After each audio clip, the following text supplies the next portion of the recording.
Good evening. I cannot overemphasize Michael Martinez's request that you raise your hand often and early, because during the course of these discussions, as the discussion moves along, people find themselves excluded, and then all of a sudden during the course of the last 10 minutes or so, people furiously start raising their hands. And then if they cannot be included in the conversation, we don't want you to leave dissatisfied in any way, shape, or form. We appreciate your attendance, we appreciate your enthusiasm, and we will try to make this conversation worth your while. That said, should we now begin? Or did I leave something out?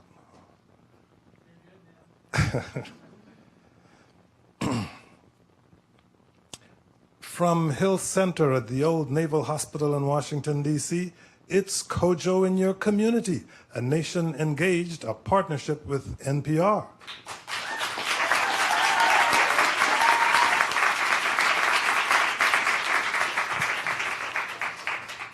During the course of the past 2 years, presidential candidates and media outlets have staged conversations with voters about what's important to them and how our nation's next leader can realize what we want to see in America. Whether it's race, nationality, or gender, the issue of identity has been at the center of those conversations, and we at the Kojo Nnamdi Show and at NPR wanted to revisit what this election season has taught us about ourselves. I'm joined by someone whose voice you might recognize, NPR's Asma Khalid.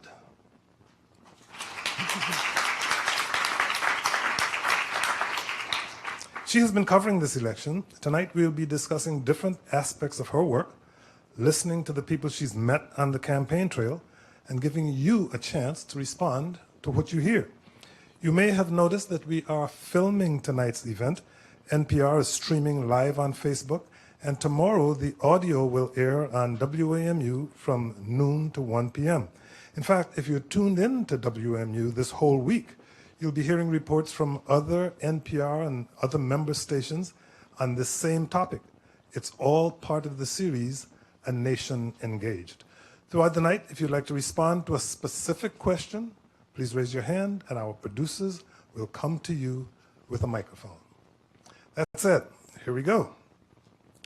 Asma, over the past year, you've done a lot of reporting on likely voters. What have you learned about the issues that are driving people to the polls? What characteristics do you see in likely voters? So I think a lot of people presume that the issues that are important to Hold that thought for a second.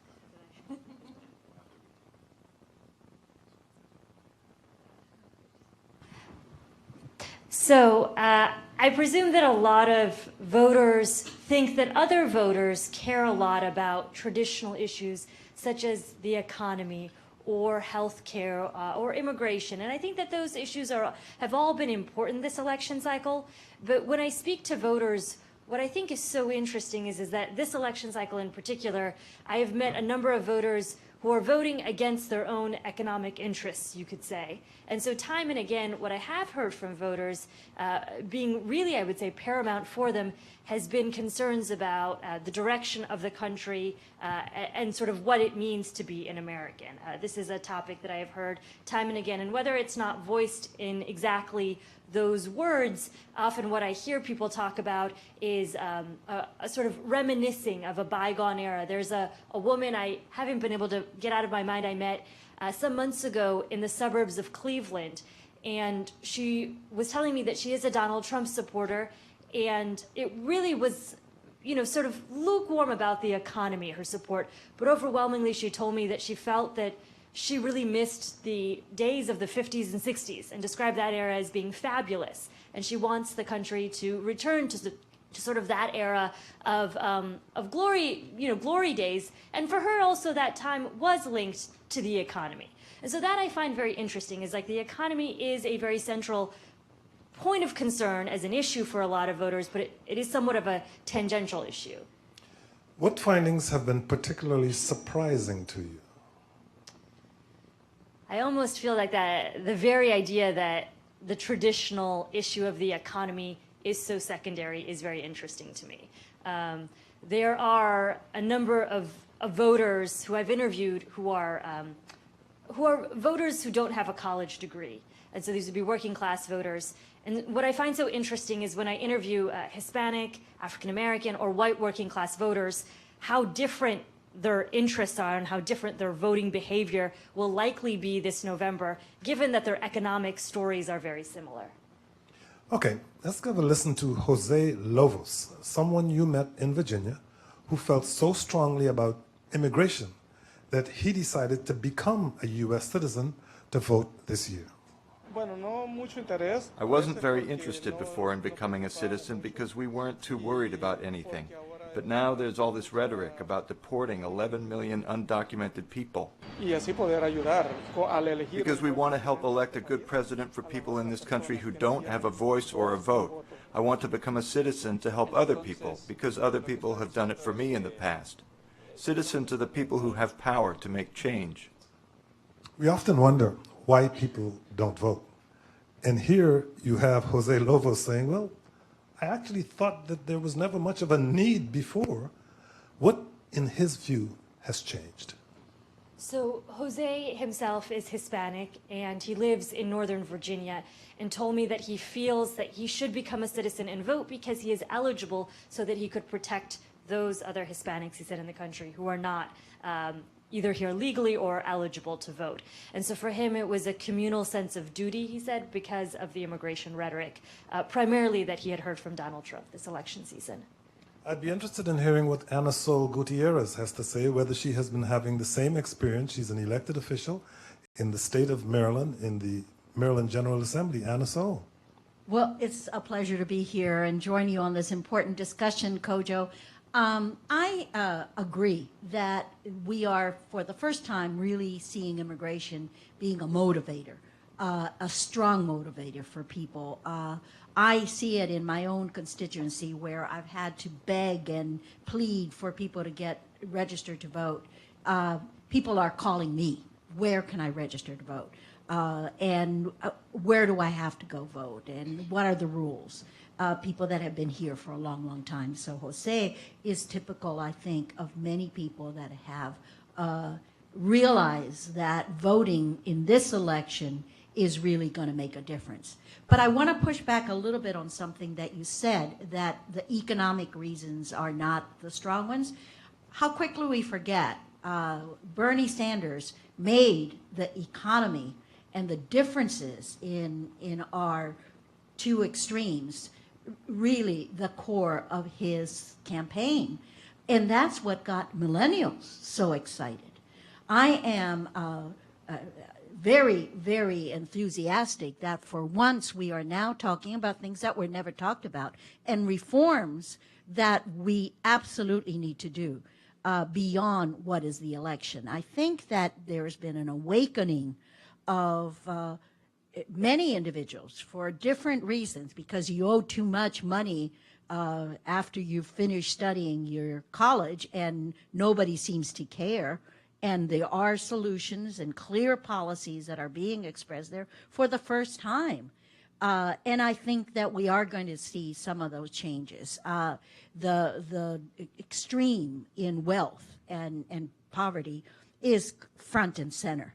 Whoever gets elected is not going to be left off the hook. We absolutely need to move forward in a movement that I would call it a very progressive movement. That's what I am, and perhaps that is what tinges my views. But I'm happy to see that we are breaking a lot of what were taboos in elections and in proposals, and that's why this election is so important. Asma, Ana Sol mentioned millennials. A lot of the campaign reporting tends to zero in on certain demographics. We've all seen polls trying to answer the question, where are black voters leaning, where are women voters leaning? From what you have observed, what demographic groups have been underreported this year, and what have you learned about their politics? So I would say that I think many minority communities, racial minority communities, have been somewhat underreported this election year, or underexplored. I shouldn't say underreported, because all the polling will include data on how Hispanic voters likely are trending, or Asian American voters. But I think that at the outset of this election, there was the belief that could potentially Latino voters really sway this election cycle, and would this sort of be the year in which Latino voters matched their potential, given the increasing percentage they are of the country. And what we've seen now as a result is, because the election cycle has it's sort of splintered along. I mean, we're sort of not seeing the Republican Party court Hispanic voters in a very active way. What we had seen 4 years ago is we actually did see Mitt Romney, in some ways trying to court these voters. We saw him gather about 40% of the vote in a state like Florida.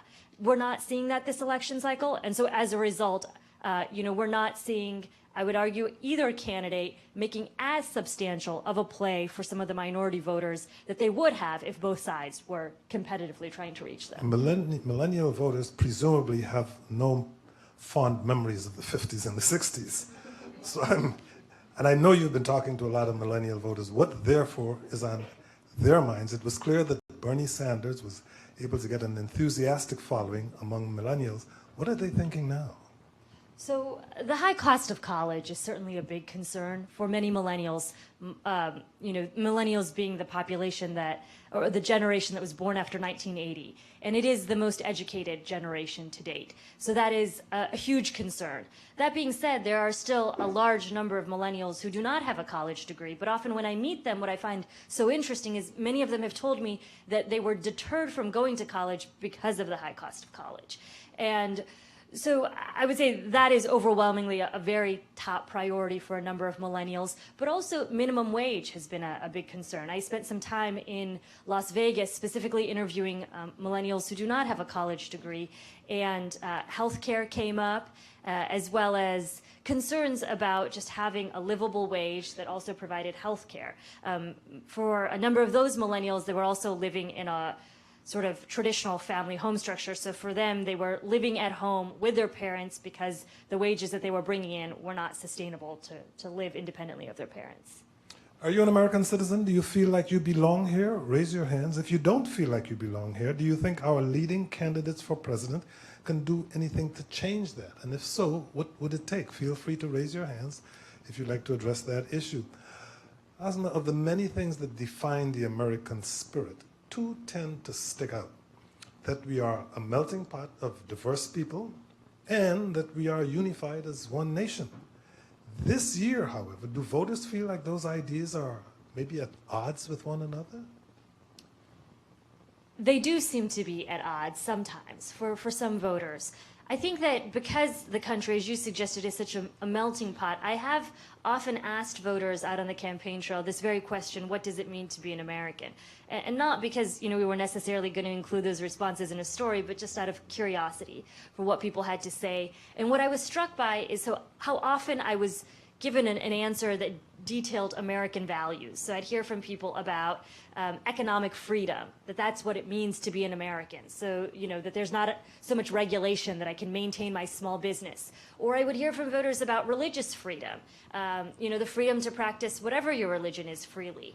But what I found interesting is that very often, even though so many Americans would say that the value system is what makes all of us American, at times how you interpreted that value system seemed to be at odds. And there wasn't really a solid agreement on, how you may interpret economic freedom or religious freedom.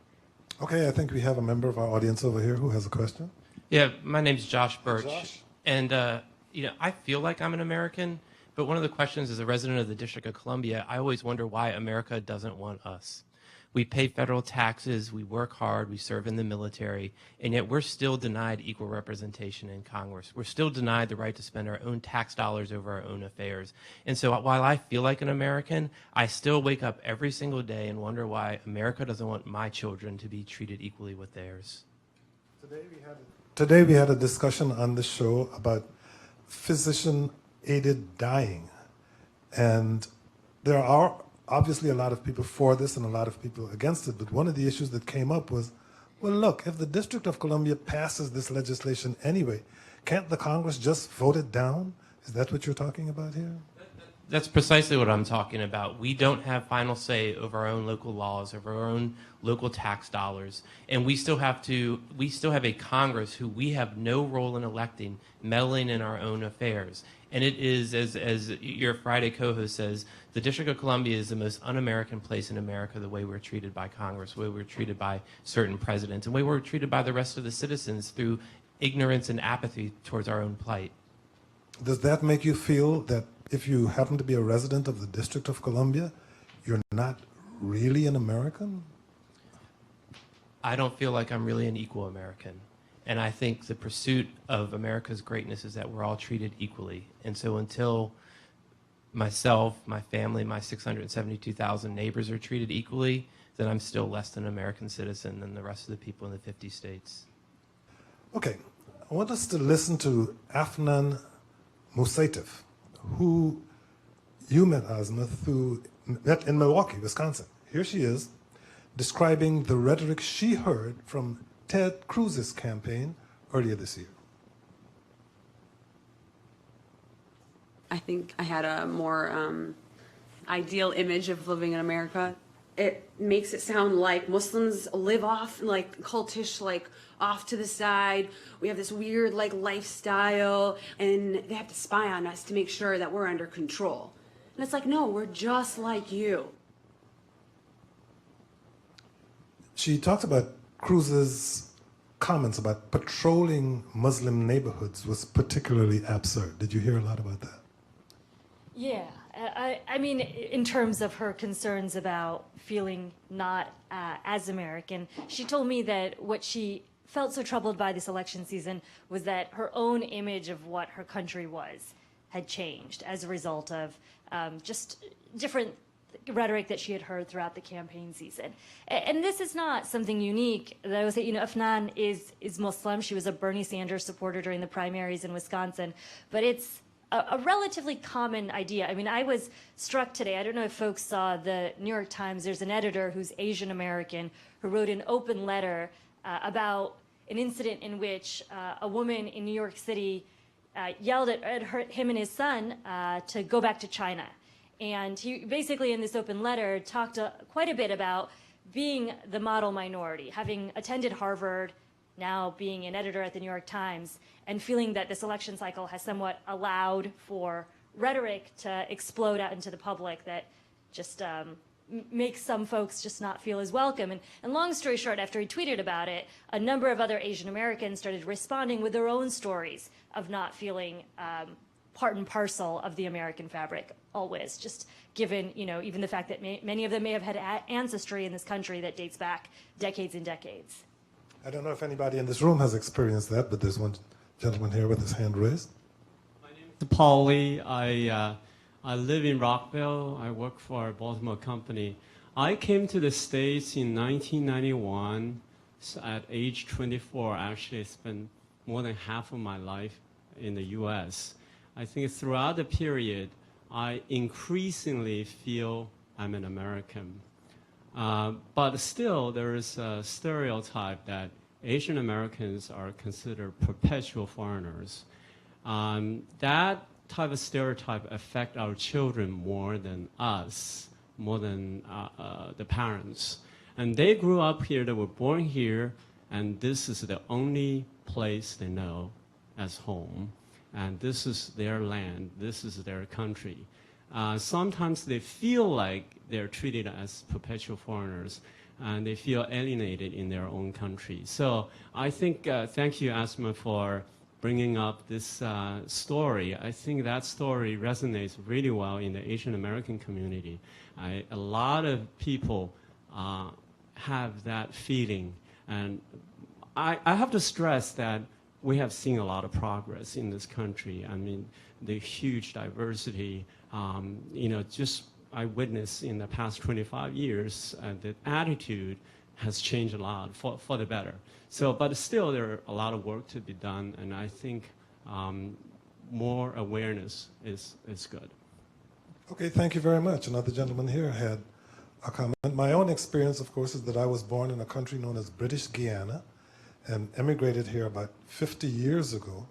And because of living in Washington in a very close-knit community, I began to feel American very early in life, especially when my kids came along and they blended in with other kids in the neighborhood in which we live. So some of us have a slightly different experience than others. But go ahead, please. Thank you, Kojo. My name is Joshua Cagney, and I'm very grateful to Asma for raising an issue about the sort of evolution of rhetoric that's come across in politics these days. And my sense is that there is a growing alienation that exists with all Americans because we all belong to some minority in some way. And speaking to my own experience, I'm an ex-offender. I spent 7 years in prison, and looking at the way that criminal justice reform is talked about in America today is generally offered bipartisan support on a public platform. In a country where we incarcerate 25% of the world's incarcerated population, and we account for only 5% of the world's population, 70 million Americans in this country have a criminal record. That's 1 in 5 Americans. And somehow, to some extent or another, we don't have the right to vote at all. We don't have the right to serve on a jury. You know, the Latino who you spoke to earlier, talking about how he felt a degree of obligation and responsibility as an American to be able to vote, is something that I've felt, and now I'm able to contribute to for the first time since, dare I say, the first Bill Clinton administration, means the world to me. But I can absolutely relate to what Mr. Birch was saying earlier about feeling like a second-class citizen, because in some way, the rhetoric in politics is built up so much now that there is some group that will tell me that I'm not an American, and members of my group will tell another group that they're not an American, and that group yet again will tell another. So this alienation exists across the board in my mind. And politically, it's being fed more and more. And I think the mistake that we're running into is looking to a presidential candidate, regardless of what party they come from, to be able to solve this problem, when in all reality, I think we lose track of the fact that we live in a republic, not an empire.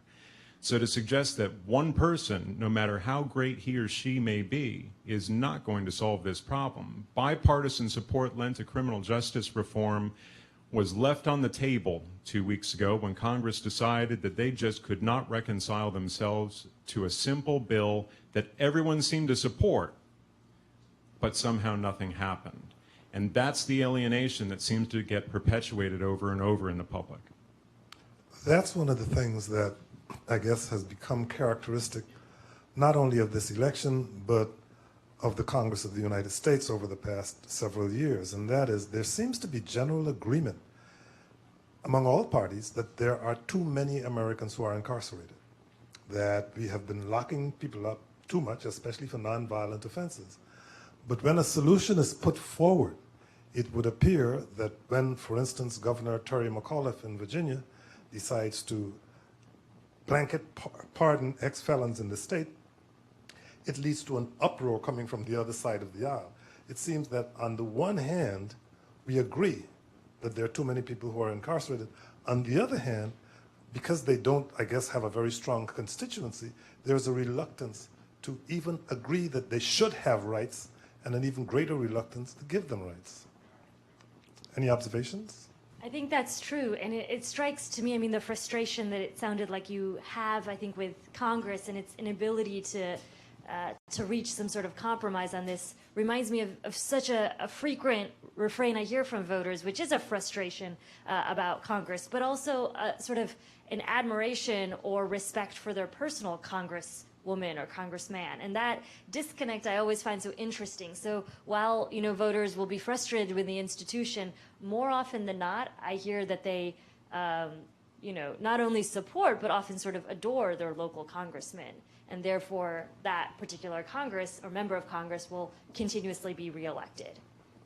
Have a question or comment here? I think you raise a very important issue, and when I hear you talking, it seems to me that the consensus in the current electoral debate is about social and political inclusion. But within that context, there is a narrative of the method And that's what you have Bernie Sanders, Donald Trump, Hillary Clinton, with different narratives about what does it mean to include people in the society. And that's when it comes to the question about what does it mean to be an American. I'm a byproduct of the Cold War. I was born in Nicaragua and had to leave my country in 1983 for political reasons. And I came to the United States, and it's been an uphill battle. I'm a relatively successful person today, but I became a citizen when I realized that I was a Latino.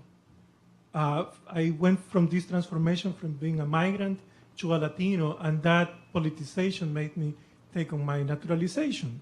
But even though I've been a citizen since 1997, the reality is that every day I am questioned my citizenship. Whether by immigration authorities or whether by people on the street. And it's a constant uphill battle. And so my vote counts in the sense that I am an American. I'm an American because my personal history was shaped by US policies, but also because I have embraced very important values of the American political culture. One of them is empowerment, the sense of having this very deeply valuable reality in the American ethos, which is striking a balance between freedom and responsibility. This is unique, and we have a country that has made a lot of history in that balance. But we also have a sense of mutual respect, which is a very important quality in the American political ethos that translates into solidarity, translates into tolerance. But, so while I have endorsed, I internalized those values, I'm still an American whose identity itself is being questioned on a regular basis. And no matter how established I can be, I'm still asked, where are you from?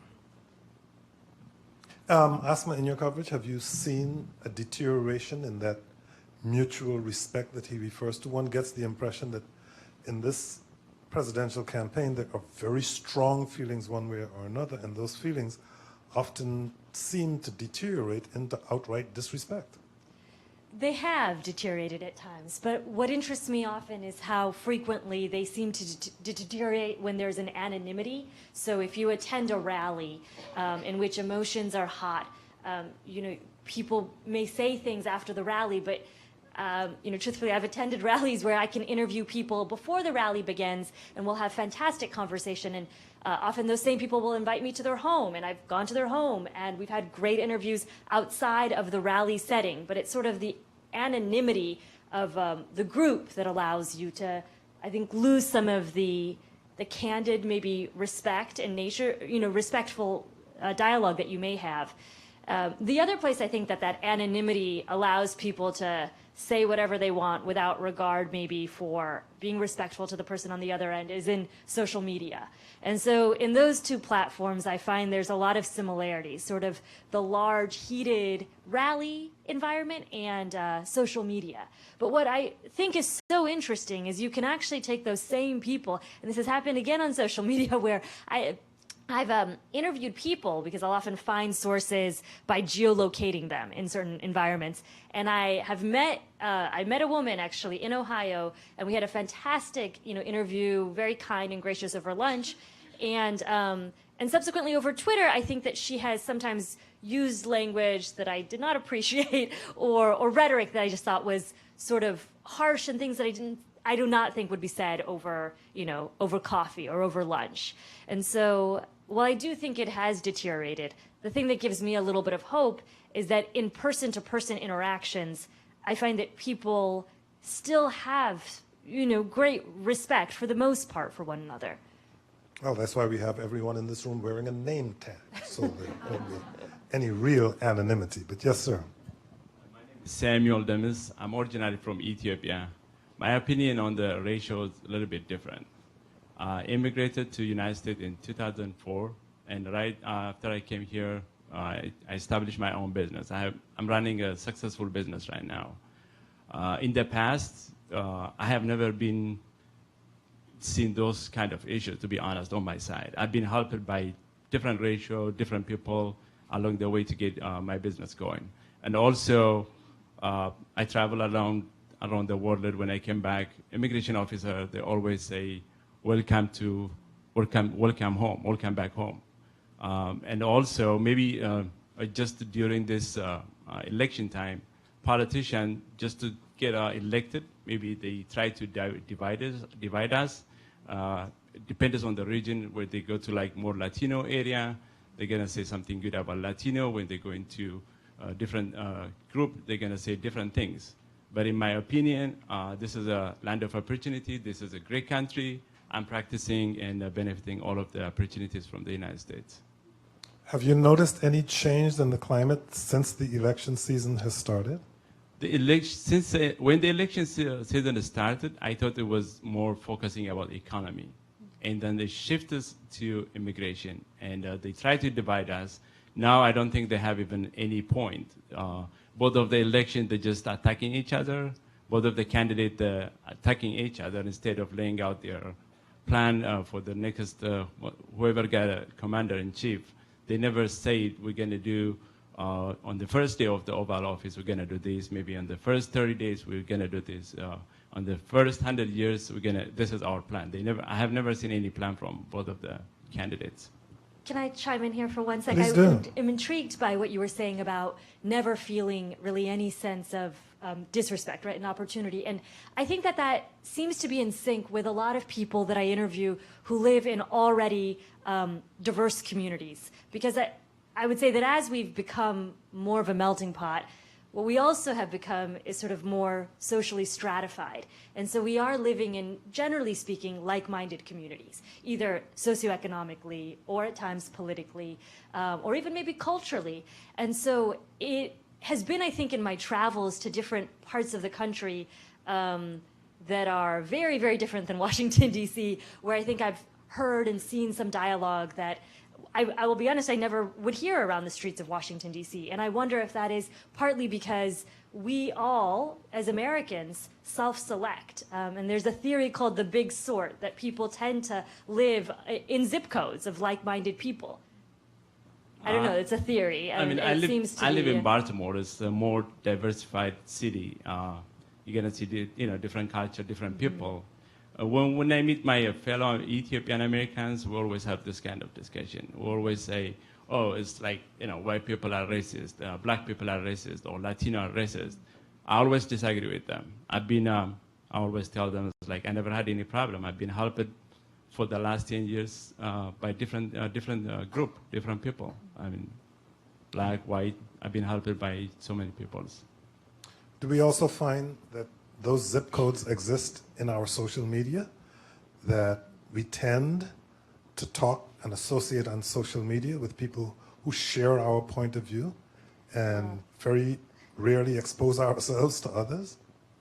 They say that social media is the great echo chamber, and now that you can self-select media, it's very easy to sort of live in a worldview in which it's all very reinforcing. I mean, we talked earlier about the days of the 50s and 60s. One thing you can say about the bygone era is that when the evening news came on, pretty much, most Americans were watching likely the same news sources. Now we consume our news in different places. We live in, completely culturally divided communities.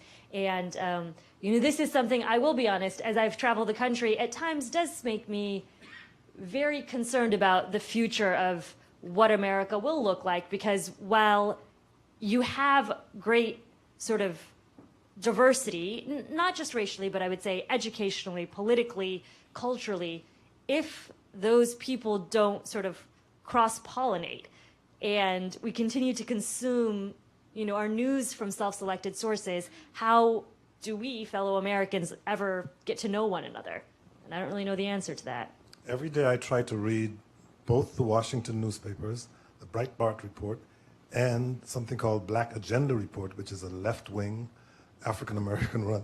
And on many days, it's difficult to figure that we're living in the same country. After reading those three papers, their views of the country we're living are so disparate. Whether it's African-American, Asian-American, or something else, do you have a hyphenated identity, a foot in two worlds? What is it like to straddle that line? Does it impact the way you view certain political issues? Do you think the presidential candidates share your ideas about what it means to be American? Feel free to raise your hand.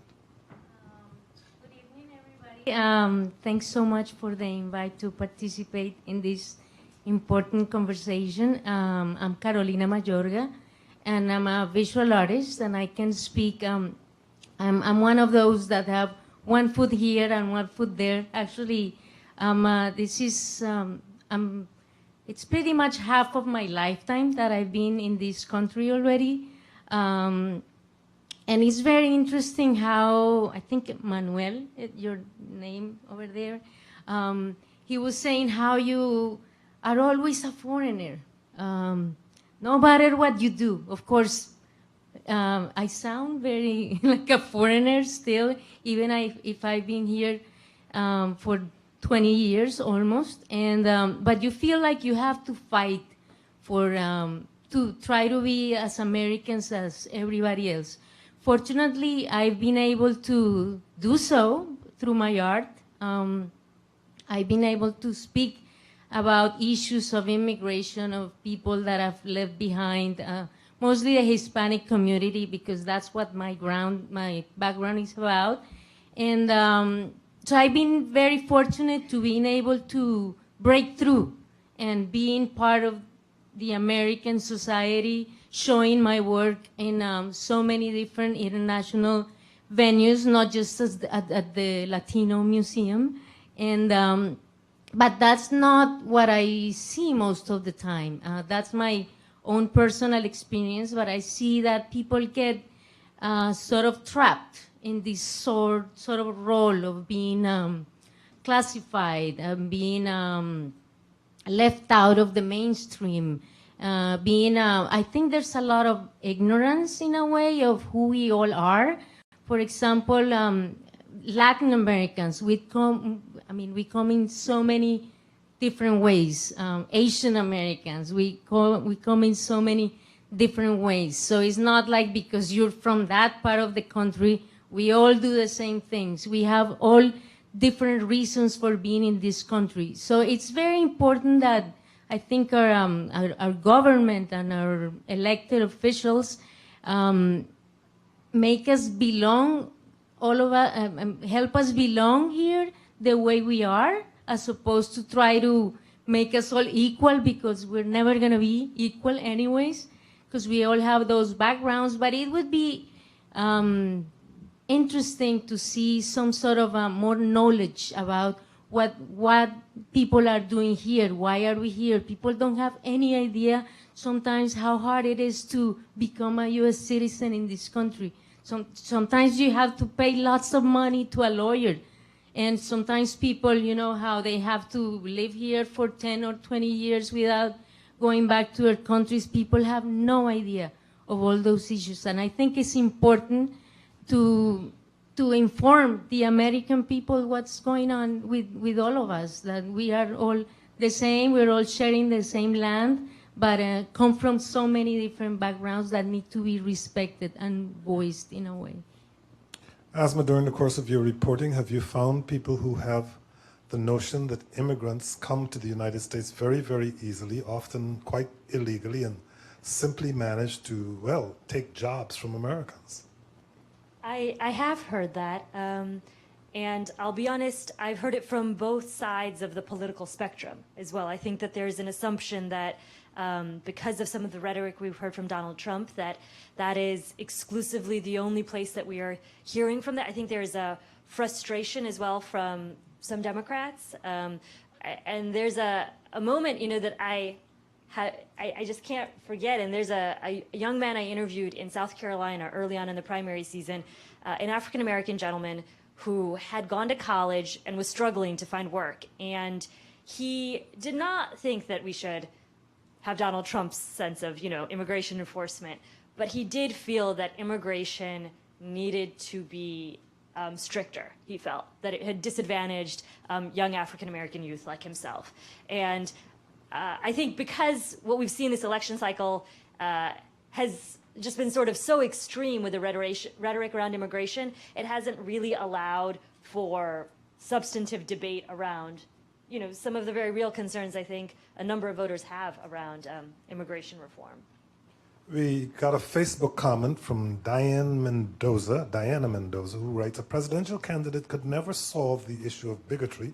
What role does a president have in setting the tone of our national conversations? When should they speak out on issues of bigotry? I am not sure that he's as or higher qualified to really answer that question, but there is certainly the expectation that the role of president has at some point to be the role of healer of the nation, isn't there?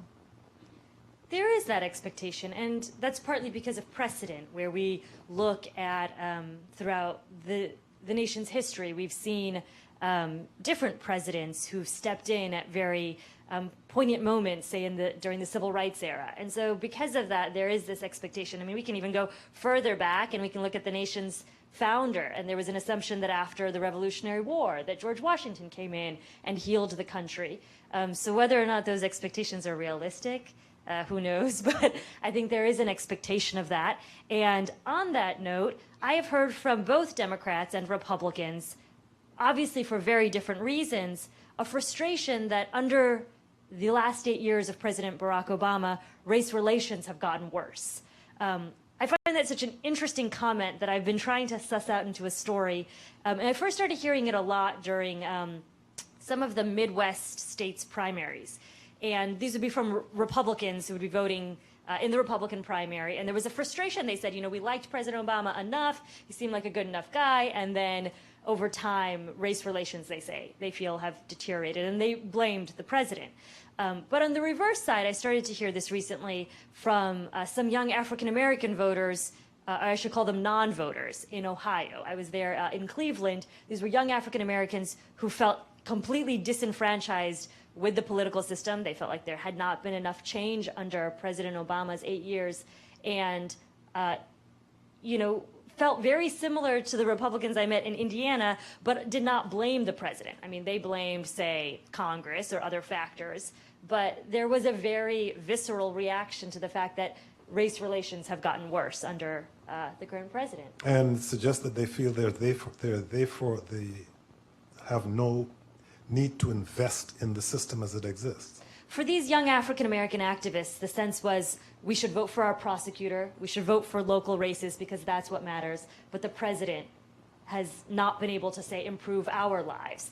Keep in mind this was in Cleveland. There had been some particular incidents around police violence that felt very personal to some of these young African-American activists. But, you know, to see sort of the same feeling among Republicans and Democrats, but voters or Americans coming to very different conclusions about how to deal with that was really interesting. Yes, we have someone over here. Hi, my name is Victoria. I'm a 33-year-old Asian American. My family moved to Southern California in 1992, just 2 months after the Rodney King riots. And so I was thinking about this question of what does it means to be an American, especially in this election year. And I think for me, it's meant being awakened to the racial tension that has come from a lot of systemic injustice in this country. And I think I'm thinking about how do we heal? Like, so in light of that last question you posed, like, how do we heal when progress for some on this policy level of what elected officials can do can make others long for the good old days, right? Like the good old days of the 50s and 60s. And I think for me as an American, if I hold these values of mutual respect and, you know, that America's a place where everyone belongs, I feel like we all do have a personal responsibility to take the initiative to heal where we see that happening. So if you can talk about that tension that has arisen this year, I think that has a lot to do with being an American right now. Do you hear a great deal about the good old days of the 50s and the 60s from a lot of African American voters? I do not. I haven't heard about the good old days of the 50s or the 60s. I'll be really blunt, from anyone who's not white. And that is a side effect. It was interesting to hear you talk about, as an Asian American, some of the racial issues. I've looked at polling recently in the Asian American community that suggests that this is a community I was actually just telling this to Kojo before we came out here, that I am blown away. If you look at the 90s, Asian Americans, maybe a third of Asian Americans supported Bill Clinton. In this election cycle, you can anticipate upwards of 70% of Asian Americans will likely vote for Hillary Clinton. And so you've seen just sort of a mass agreement among Hispanics, Asian Americans, all people of color. It began under the Barack Obama years, but I think we're seeing it solidified in this election cycle. And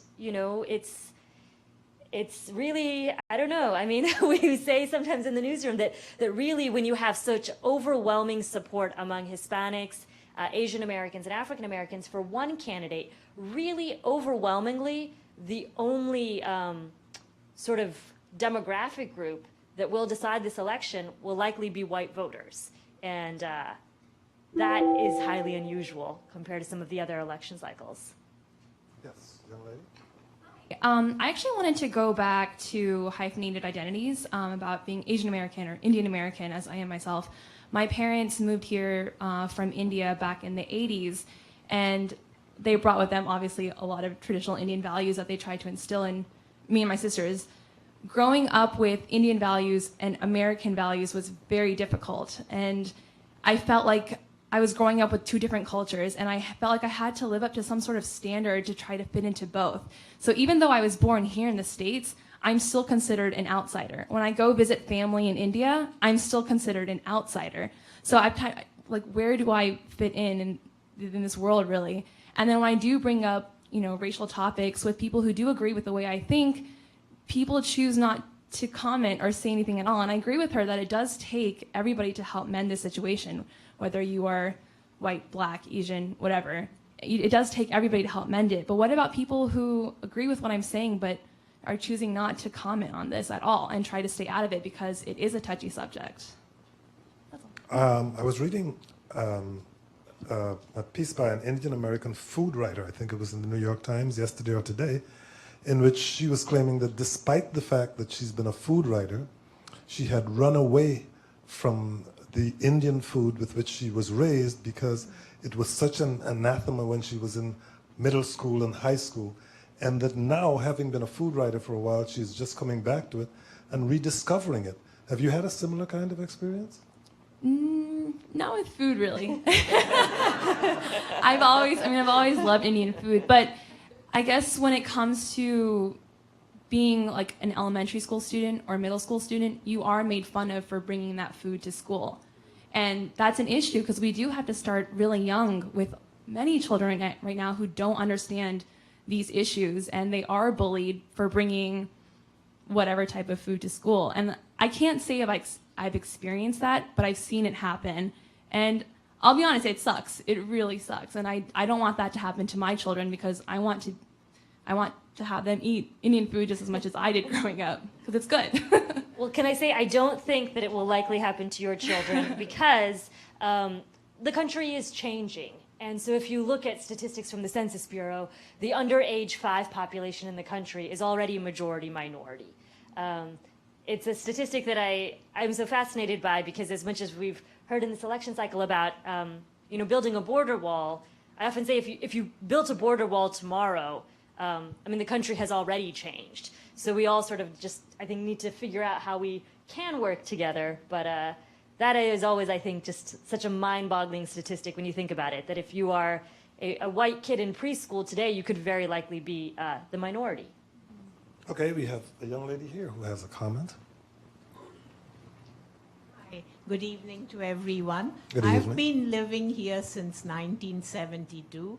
And I love this country. I think America by far is the best country in the world.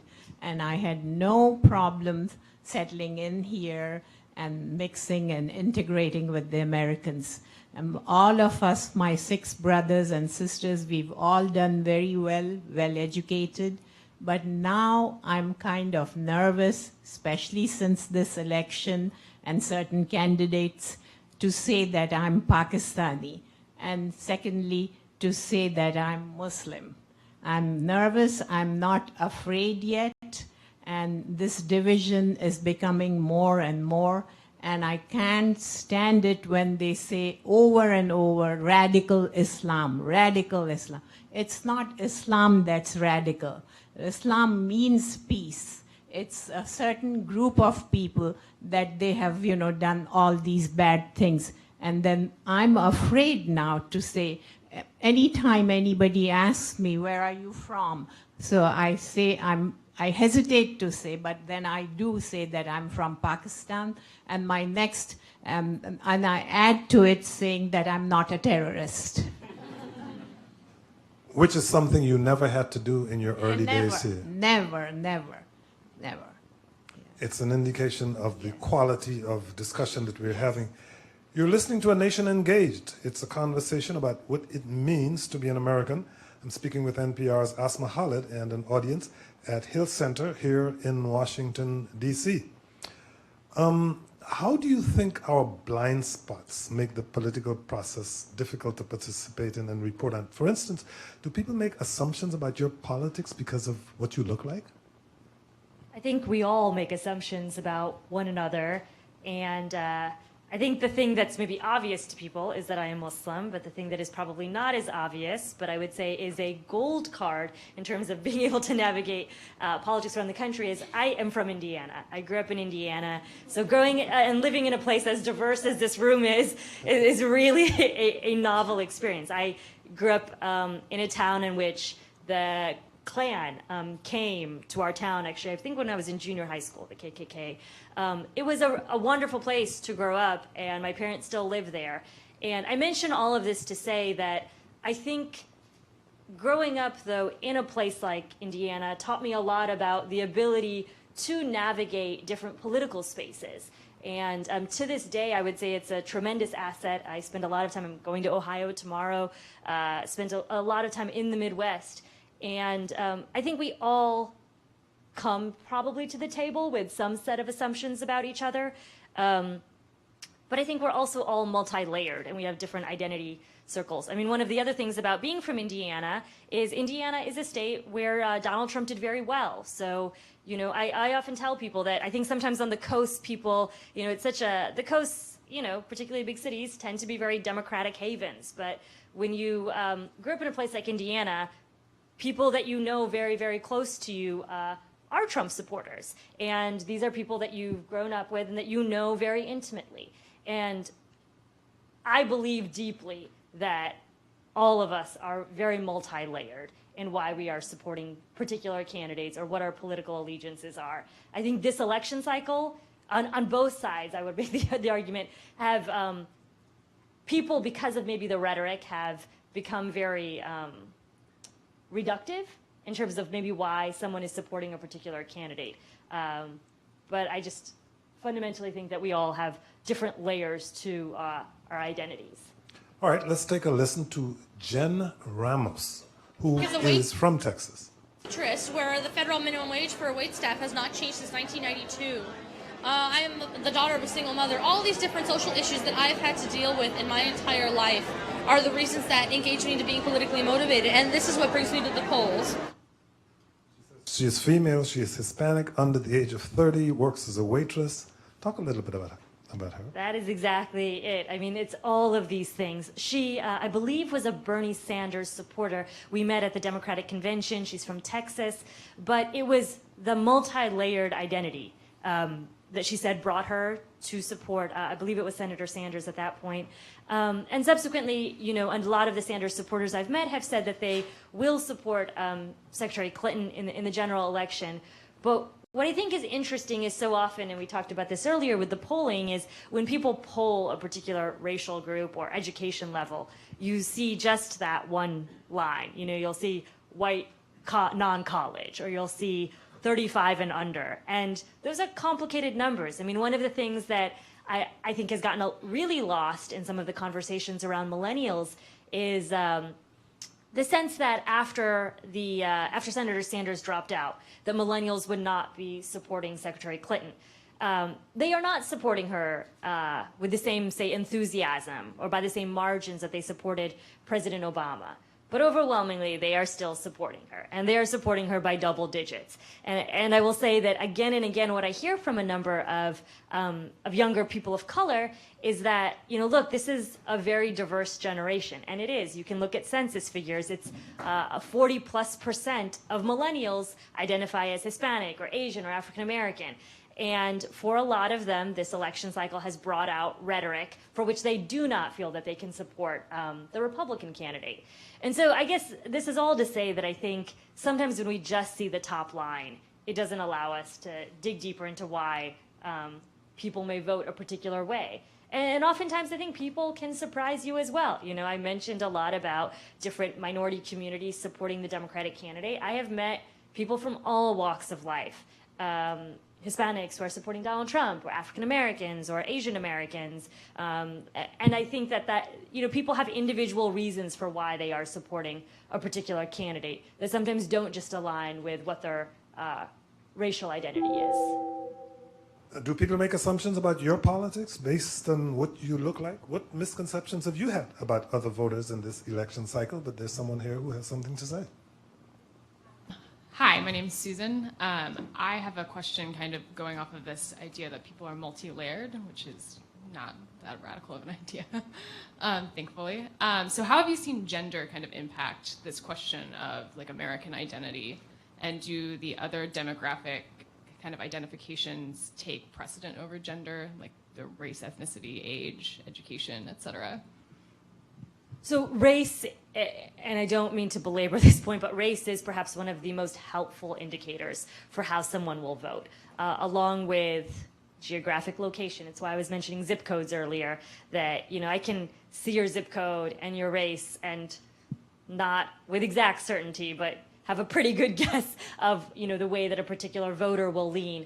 Gender is a little trickier, and that's partly because this election cycle, we've seen gender to be a greater Fisher point. But during the primary season, we saw young women in particular supporting Bernie Sanders overwhelmingly over Hillary Clinton. Now we see Hillary Clinton doing well with women, but she still overwhelmingly does better with African American women than she does with white women. And again, this breaks down along age lines. So we'll see that she does better with women of a certain age group. She certainly does better with younger women than, I would say there's a group of older women who do support Donald Trump. But it's hard, sorry, this is a really long-winded way of saying that I think gender is a helpful predictor, and women have traditionally supported the Democratic candidate. And there is some indication that what is traditionally a gender gap could be a gender gulf this election cycle. But it's unclear in my mind if that's because the Democrats have a female candidate or it's because the Republican nominee has also made some comments that have troubled women. Okay, there's a gentleman in the rear.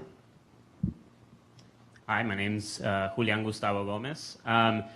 I spend a lot of time thinking about this question of what it means to be an American because I work for an organization called Define American, and I am undocumented. I'm an undocumented American myself. And I think that the solution or the path to getting a real change on the issue of immigration in this country and on thinking of the word American differently is sort of two-pronged. One, we have to tell our own stories. Ever since I came out as undocumented, I've been trying to tell my own story more and more. I'm the campus engagement manager at Define American, so I'm bringing college chapters of Define American to different campuses around the country and encouraging them to bring the conversation of immigration to their own campuses by telling their own stories. So I think we have to tell our own stories. We have to listen to each other's stories and sort of hold ourselves accountable. Really listen to the folks that are beyond the choir. Don't just listen to the folks that are already in your base and already think the way that you do, sort of how we were talking about earlier. I think that's part of the work Define American is doing is trying to on not just focus on one part of the political spectrum. But I think I said it was two-pronged. I think the other side is talking with the media and helping helping the media be more accountable as well in terms of the words that they're using. There's still so many organizations that, so many news organizations that use the terms illegal immigrant to refer to us when 40% of undocumented immigrants like myself came here legally. I came here on a plane with a visa that I overstayed. That's not a crime. Being in this country without papers is not a crime. It's actually a civil offense, and we don't use that term to refer to any other. Speeding is a civil offense. We don't call people illegal drivers. So that's one thing. We don't call people illegal drinkers when they're underage drinkers. NPR has actually, taken the stance of using different words, undocumented, ABC, Associated Press, but there's still so many that haven't. We have to say words matter, use the correct words, but also facts matter. We don't often hear that the fastest growing population of immigrants, and indeed undocumented immigrants, are Asian Americans, are Asians. We don't hear that 1 in 7 Koreans is undocumented, for example. We don't hear that the net growth of people coming into this country is actually, over the border, is actually a net zero. There's more people actually leaving the country than coming in. So I think in this election, where the question of what it means to be an American is probably the defining question of the election, I think that we need to be very cognizant of telling stories that represent all Americans, and using the facts that sort of counter the narratives that are being told by both sides of the political spectrum. How long have you been advocating for undocumented workers? How long have I been advocating? Yeah. With Define American specifically, a year, but I would say generally about 5 years. How have the conversations changed during the course of the last 5 years? I think they've actually shifted quite a bit. Over the last 5 years, you've seen more people coming out as undocumented of all different backgrounds. My boss, Jose Antonio Vargas, the founder of Define American, he came out in 2011, and he totally breaks the narrative of what most people at that time thought of when they thought undocumented. He's Filipino, he's gay, he's a Pulitzer Prize winning journalist. For the Washington Post, yep. Exactly. And, I would like to think that I also break that mold. And I think that, Donald Trump's rhetoric has actually sort of helped bring this conversation back to life. It's unfortunate that it's that negative rhetoric that had to sort of be the catalyst for this. But I think it's really important that now we're actually thinking of what does it mean to be an American. Is it just a noun? Is it something that we get with a paper? Or is it what I think it is to be, which is a verb? Citizenship and being an American is a verb. It's something that you do every day. It's an action that you take. You have to actively be an American and want to be one every day, and make your country better. And be an active citizen of it, regardless of what your paperwork is. And I think we're seeing that. Thank you very much. You're listening to A Nation Engaged, a conversation about what it means to be an American. I'm talking with NPR's Asma Khalid and an audience at Hill Center in Washington, D.C. Asma, now that Election Day is almost upon us, do you think the fatigue that voters felt back when there were a gazillion candidates, primaries, and debates is over? Are people now excited at the prospect of choosing a new leader, or are they excited to just get all this over with? That seems like an apt question, because I mentioned I'm headed to Ohio, and I called a woman that I had interviewed a couple months ago to check back in with her. She is a Donald Trump supporter, though she didn't love him.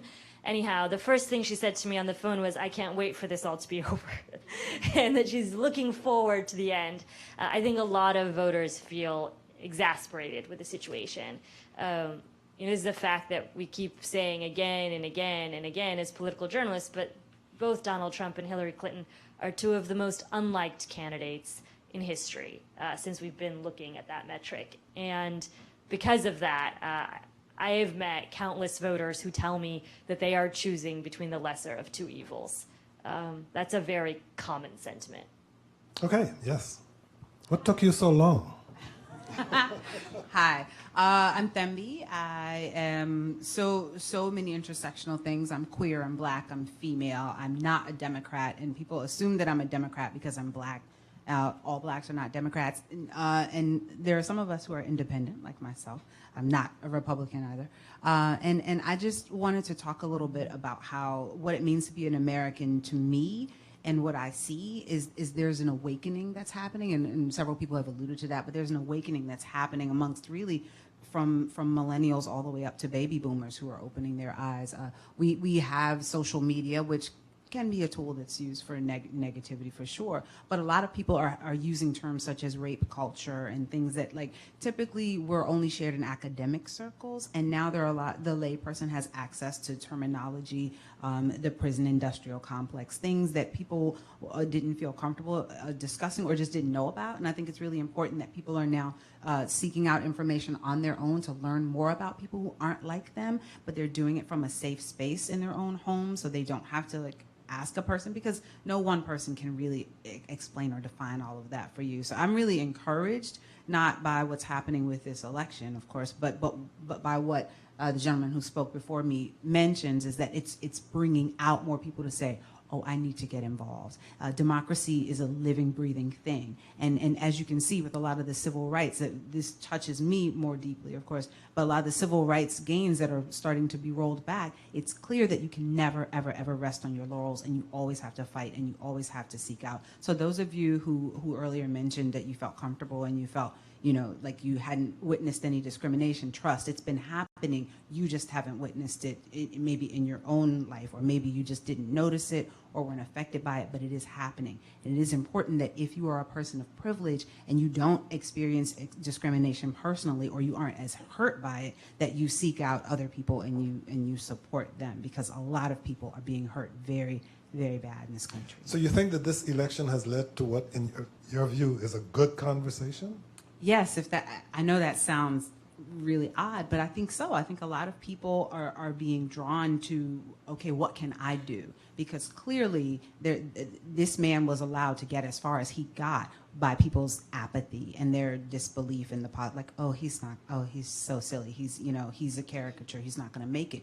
And he actually got on the public stage to debate with Hillary Clinton over who could be president. It's between two people, which is a really scary thing, because a lot of people didn't think he would make it anywhere near where he made it. And I think as a result of that, people are saying, I need to get involved.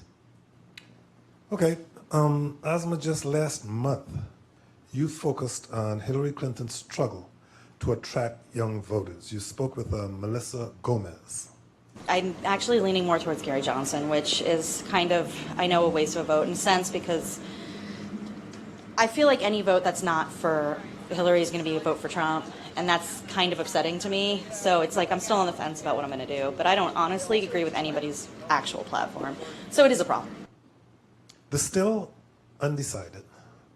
I was with Gary Johnson, and I know that if I vote or don't vote for Hillary, then it's going to be a vote for Trump, but I'm still undecided.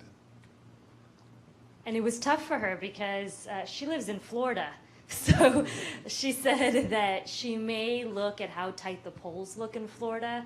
And she said, you know, she dislikes both of them, but her dislike for Trump is slightly greater. And so at the end of the day, she may vote, she said, for Hillary as we went on.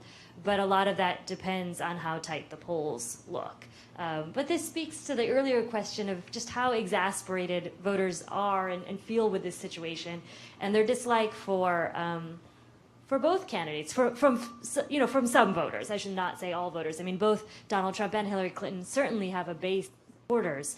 Ultimately, they won their respective primaries, and there are enthusiastic supporters for both candidates. Okay, we have a comment here. My name's Drew. I do feel like an American. I'm very proud especially to see so many here from pretty much every continent who also do and actually have had a positive transition towards that.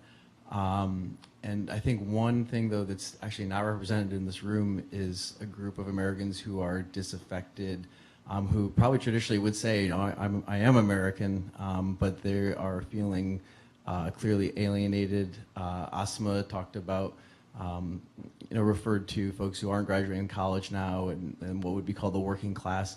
I'm afraid that actually they're not working now more and more. And to be frank, I think we're talking about white males of a certain age whose life expectancy is actually going down, who are suffering from opioid addiction, who are committing suicide at a higher rate than ever have. I agree with Tembi that this election has been an awakening for so many, but it's also brought into stark relief the need maybe to reach a group of people who are resisting that awakening and who right now are really only being reached by one candidate, and that's Donald Trump.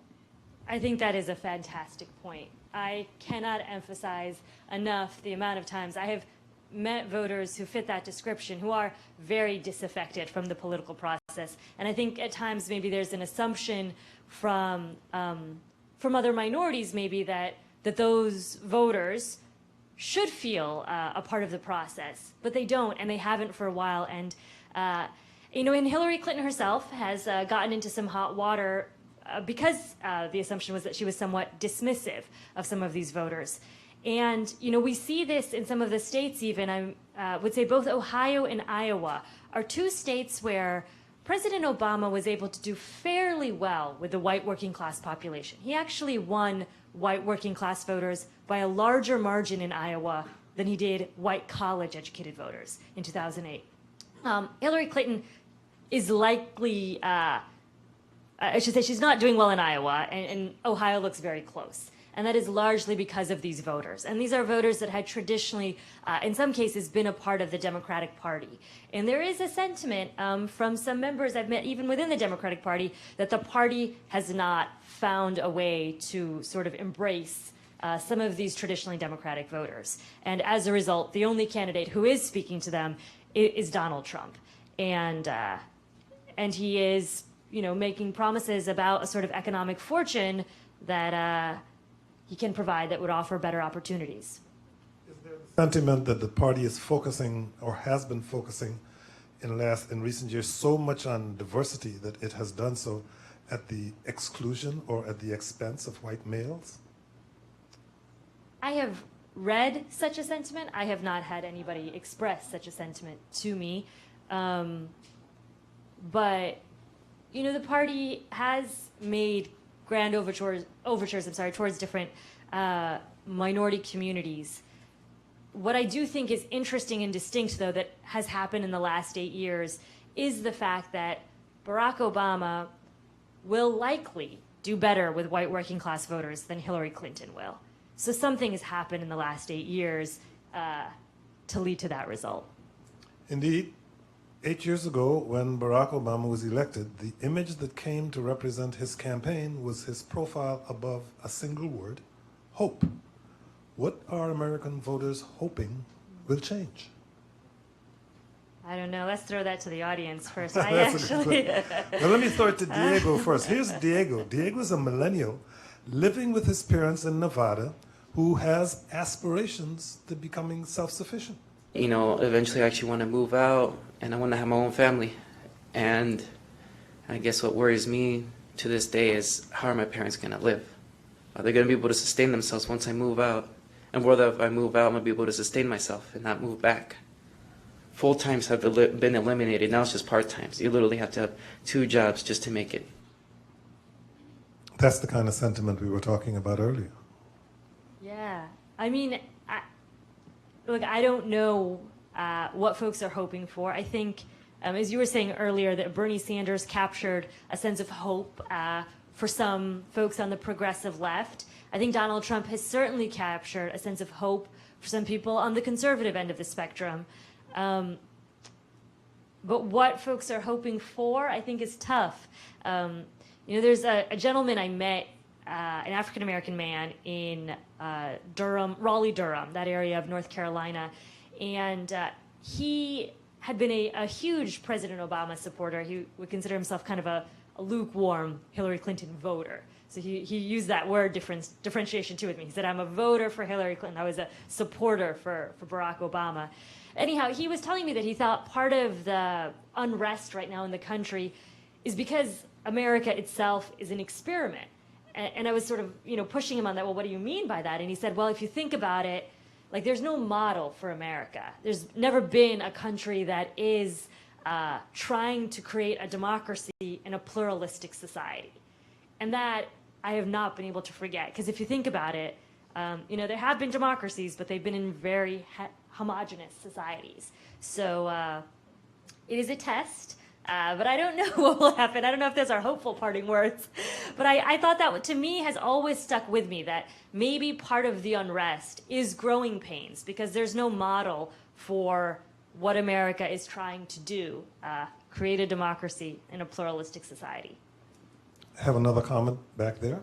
Well, speaking to that, and I loved all your comments, when you talk about the sentiment in the country and the unrest, I think sometimes when you are privileged, progress can seem very threatening, and that's not good or bad. But I definitely see, if you've been in charge for a long time and you see things changing, that can be very threatening to see these processes that open up opportunities to women and to minorities. And when you were talking about academic words that are coming up more as we're using our language more nuanced and trying to discern where we want to be as a people, one of the things that as a military family I always think of, nationalism versus patriotism. And we, they say if you support the military, that means one particular thing, but there's a span of things that can mean. And I really do think as a country we need to talk about what, nationalist versus patriotism, and patriotism of benevolence is somewhere where I would think we'd want to be. If you think about how the Danish government reacted in World War II to Nazis coming in versus how Nazi bureaucrats reacted, and their patriotism wasn't of regime values or this nationalistic, for the country, and if you're not, then you're other and you're bad. But the Danish bureaucrats thought of patriotism as, I love you in a non-instrumental way because you're a human and you have value. And so I think, what's an American or what's patriotic, I hope as a country we move towards that patriotism of benevolence rather than nationalistic tendencies where you use, social capital, which is good because it builds up these strong ties and these weak bonds, but it also can create an other that, who wants to be the other? Who wants to be the kid at school? That broke my heart, that to make fun of someone for what they eat. It's like, why would we want to be that country? Let the record show that this is the first conversation I have heard on patriotism in weeks in which the words Colin Kaepernick did not come up. Most politicians frame the American dream as if you work hard, anything is possible. I'm going to put this question to you, Thamba. How does your identity influence your version of the American dream? What do you think is possible for you and for your family? Can we get the mic to Thamba, please?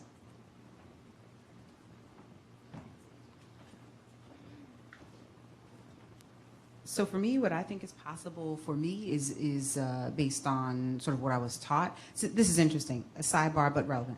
I went to the Smithsonian Museum of African American History today. It's breathtaking. It's incredible. Get a ticket. You'll get there next year. And I saw. You heard, huh? It's true. I'm not kidding. I saw photographs that I recognized. My parents were there. My partner was there. She's sitting here now. I saw photographs that I saw in my home growing up.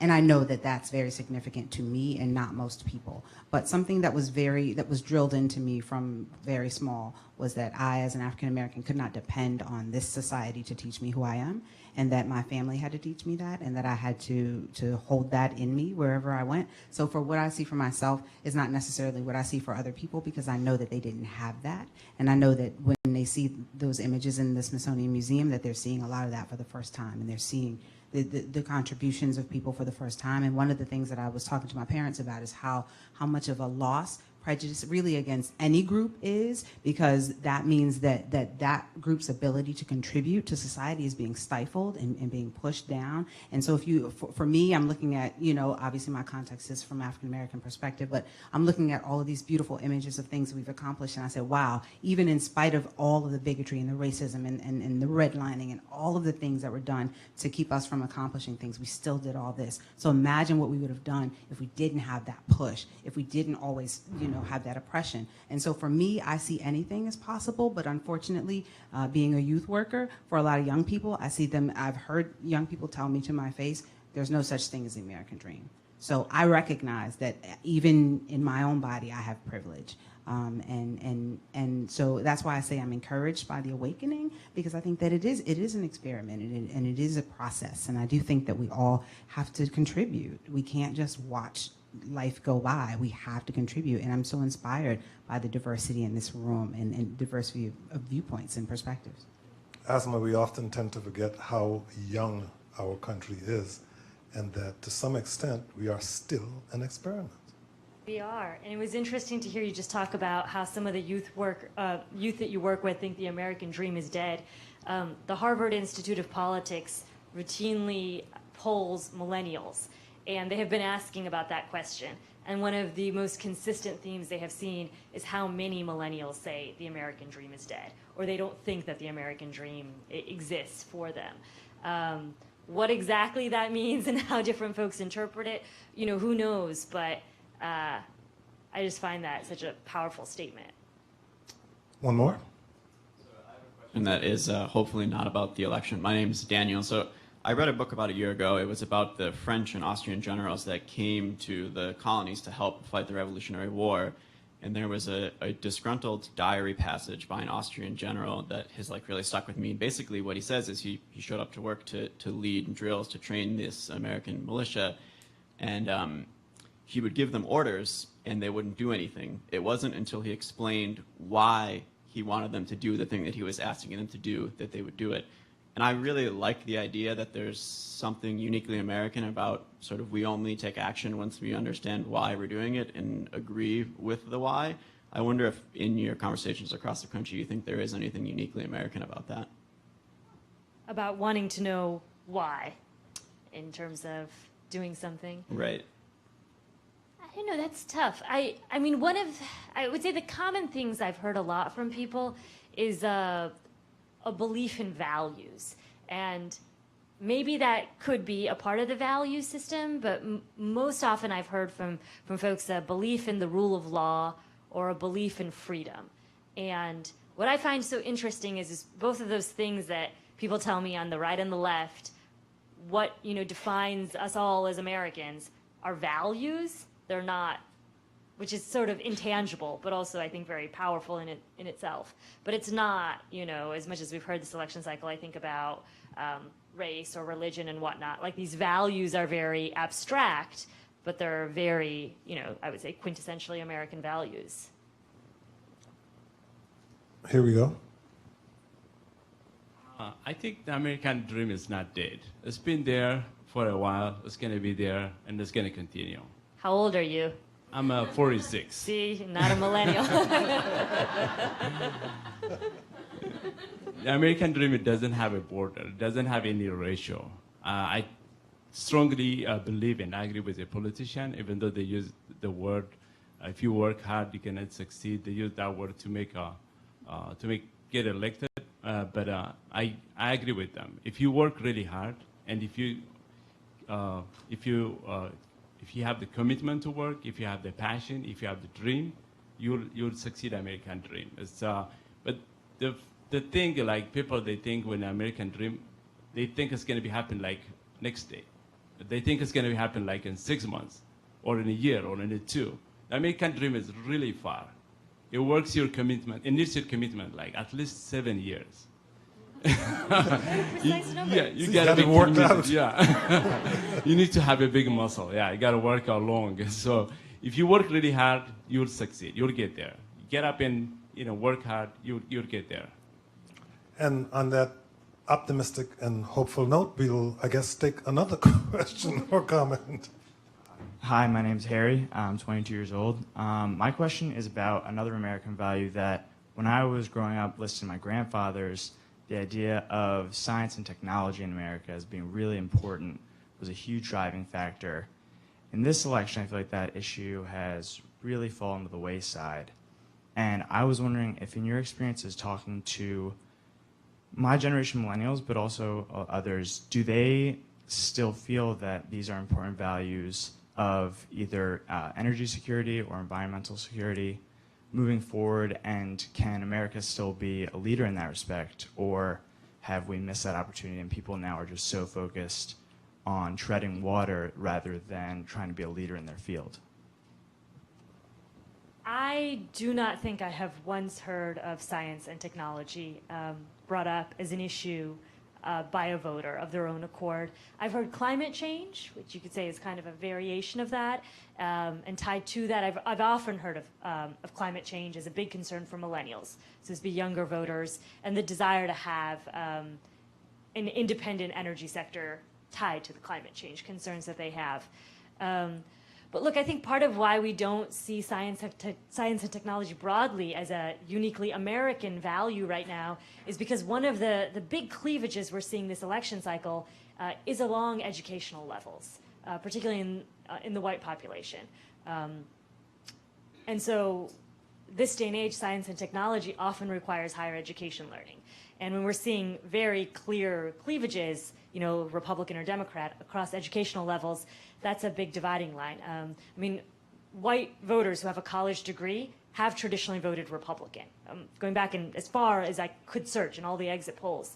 But this election cycle, Hillary Clinton has been leading in that group. And that's new, and to me, a very clear indication of how things are dividing along education levels. And that, I think, is not it. I am barely a millennial, but I certainly don't think the American dream is dead. It's evolved. I am here on sabbatical, and one of the personal reasons I came here was because of all the amazing food, the Thai food, the Ethiopian food, Indian food, and I had great Afghani food the other night. But I come from the most public conservative university in Texas, and before that I did my PhD at the most liberal university in New York. And what I think is there's really a compartmentalization or a siloing going on, and I don't think people are really trying to understand each other. This conversation would not happen in a lot of places in the United States. I mean, being in a room this diverse would not happen in a lot of places in the United States. But I would put the onus both on the people in this room to go to those communities, just as I put the onus on people in those communities to come here. And I think food is really one of the main ways to do that.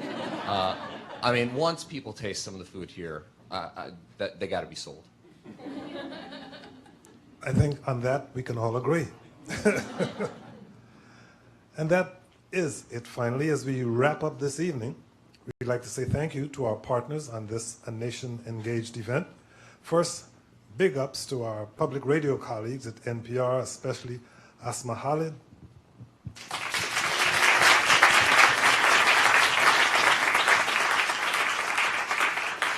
But there's also Tracy Wall, Maya Stern, Rebecca Harlan, Beth Donovan, and Mathoni Motori. Thanks also to the entire team here at the Hill Center at the Old Naval Hospital for hosting us, with special shout-outs to Maggie Mishka, Divinity Bugs, and Lamar Allen. The Kojo Nnamdi Show is produced by Michael Martinez, Ingelisa Schorpsdorf, Taylor Burney, Ruth Tam, Elizabeth Weinstein, and Avery Kleinman. Thanks to our team at WAMU, especially Paul Mazaki, our WAMU volunteers, and our engineers, Rob Bertwan.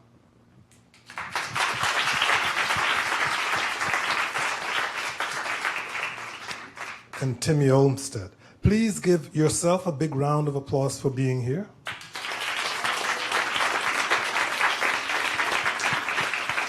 And last but not least, the suck-up. Our CEO, JJ Yours, in the front seat, and our head of news, our new head of news and content, Alicia Montgomery, are also here. Thank you both for joining us.